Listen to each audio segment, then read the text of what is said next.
No, I was saying to the minister, on Tuesday, he must come with that part because we need to hear that part.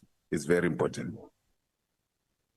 Not those things of where the minister is being threatened, that conversation, because, and the legal team must help us there, his legal team, just to cut that portion and then come and play it on Tuesday. Whether we're proceeding with the SC or it's our turn, either way, we'll need that.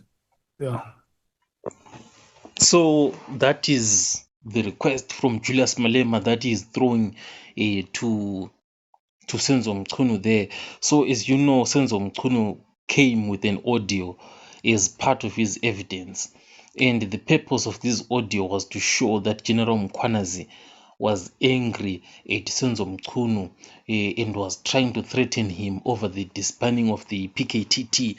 So unfortunately, the audio part that Senzo Mchunu played, it did not have any part whatsoever where General Mkhwanazi was angry at Senzo Mchunu. So this is why Julius Malema is now saying Senzo Mchunu must bring that part where General Mkhwanazi was threatening him. But here is the answer before they even sit in parliament, that is on Tuesday, whatever it is. That recording, that part is not even there, because when the audio part which was played without the angry part, Senzo Mchunu said that maybe Mkhwanazi was angry before the recording button was pressed. So that's the quick answer, before you even get to Tuesday. So that part is not even there where Mkhwanazi was angry. So this is the challenge that Senzo Mchunu is facing, with his evidence in their legal team. They did not bring solid evidence to the courtroom. But at the same time, I'm kind of worried and concerned for Senzo Mchunu, because that audio recording between General Mkhwanazi and Nkabinde there, it was recorded without consent from General Mkhwanazi.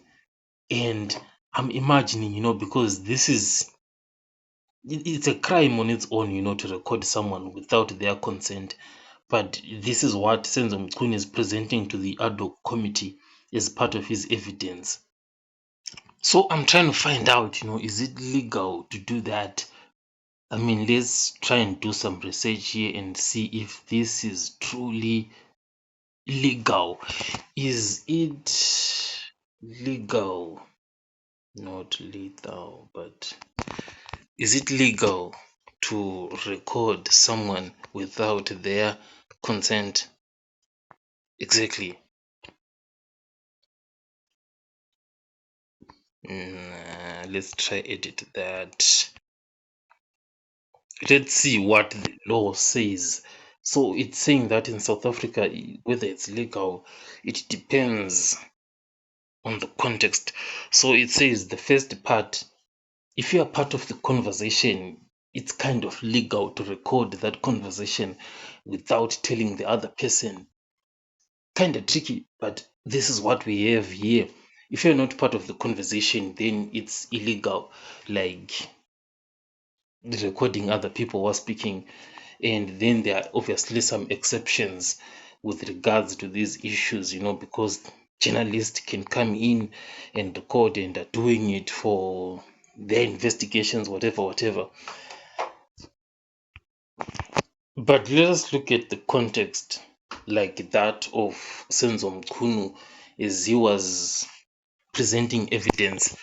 So let's say someone, presented evidence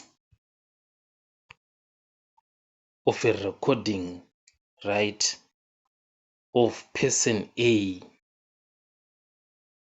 Let's say person A speaking. This swipe is not working at all. Speaking with person B. However, it's A who recorded the conversation.